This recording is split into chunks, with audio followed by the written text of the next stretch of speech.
The word of the Lord came to me. Son of man, set forth an allegory and tell it to the Israelites as a parable. Say to them, this is what the sovereign Lord says. A great eagle with powerful wings, long feathers and full plumage of varied colors came to Lebanon. Taking hold of the top of a cedar, he broke off its topmost shoots and carried it away to a land of merchants, where he planted it in a city of traders. He took one of the seedlings of the land and put it in fertile soil. He planted it like a willow by abundant water, and it sprouted and became a low, spreading vine. Its branches turned toward him, but its root remained under it. So it became a vine and produced branches and put out leafy boughs.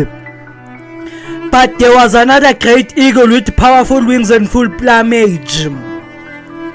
The vine now set out its roots toward him from the plot where it was planted and stretched out its branches to him for water. It had been planted in good soil by abundant water so that it would produce branches, bear fruit, and become a splendid vine.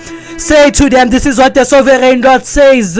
Will it thrive? Will it not be uprooted and stripped off of its fruit so that it withers? All its new growth will wither. It will not take a strong arm or many people to pull it up by the roots.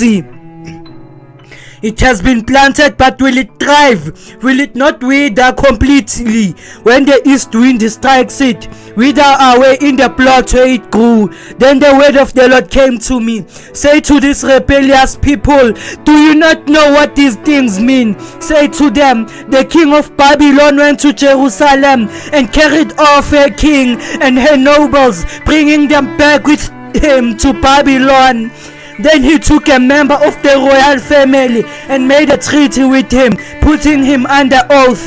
He also carried away the leading men of the land, so that the kingdom will be brought low, unable to rise again, surviving only by keeping his treaty.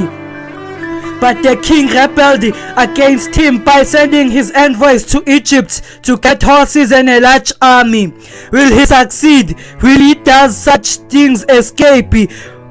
Will he break the treaty and yet escape? As surely as I live, declares the sovereign Lord, he shall die in Babylon, in the land of the king who put him on the throne, whose oath he despised and whose treaty he broke. Pharaoh with his mighty army and great horde will be of no help to him in war. When rams are built and siege works erected to destroy many lives, he despised the oath by breaking the covenant. Because he had given his hand in pledge, yet he did all these things, he shall not escape. Therefore, this is what the sovereign Lord says. As surely as I live, I will repay him for despising my oath and breaking my covenant. I will spread my nets for him, and he will be caught in my snare. I will bring to him to Babylon and execute judgment on him there, because he was unfaithful to me. All his choice troops will fall by the sword, and the survivors will be scattered to the winds. Then you will know that I, the Lord, have spoken.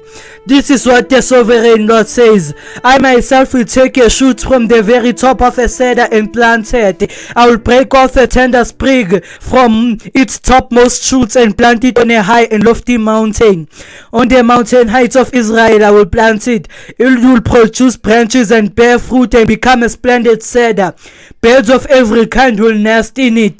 They will find shelter in the shade of its branches. All the trees of the forest will know that I, the Lord, bring it down, the tall tree, and make the low tree grow tall. I dry up the green tree and make the dry tree flourish. I, the Lord, have spoken, and I will do it.